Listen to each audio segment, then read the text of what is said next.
Hello, good morning, students. Today's transcription number 87 on the speed of 100 words per minute. Start.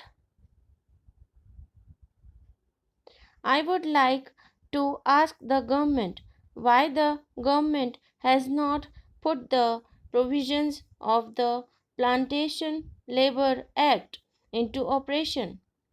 Only certain portions of this Plantation Labor Act are now put into operation.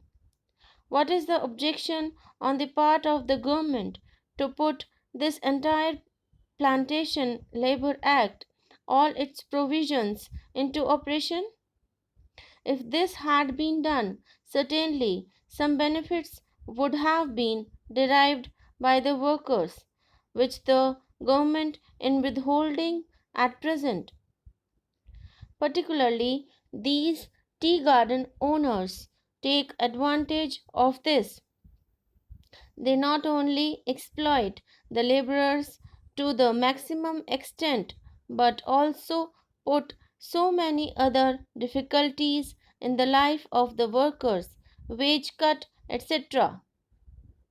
When I say they cut the wages of workers, they effect the cut in wages no by direct cut in wages, but they increase the workload taking advantage of the position is which the workers are now placed.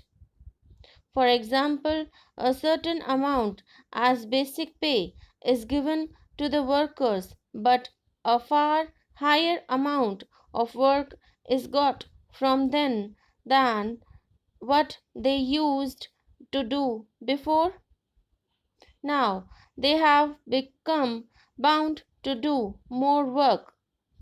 The worker pluck more tea today than they used to do before.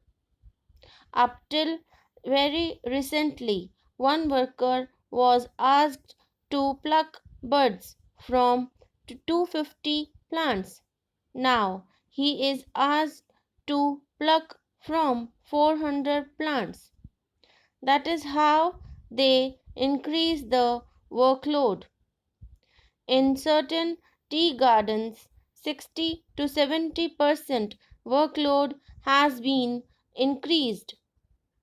This is generally going on. Government do not take any measures to check that increase in workload. Instead of utilizing this fund, the profits can be controlled.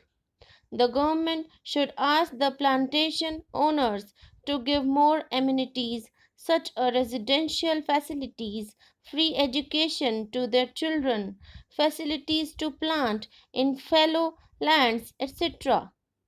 Fallow lands are available in certain gardens. These workers should be given the facility to cultivate tapioca and other food materials so that they may meet their daily necessities. The government should ask these plantation owners to increase the wages of the workers and also to increase the wages of those workers who are skilled workers. There is the factory labor inside plantations, and there are field workers, and there are so many other categories of labor. The government is not doing anything substantial for the workers. Sir, I find that something like 1.5 lakh of rupees have been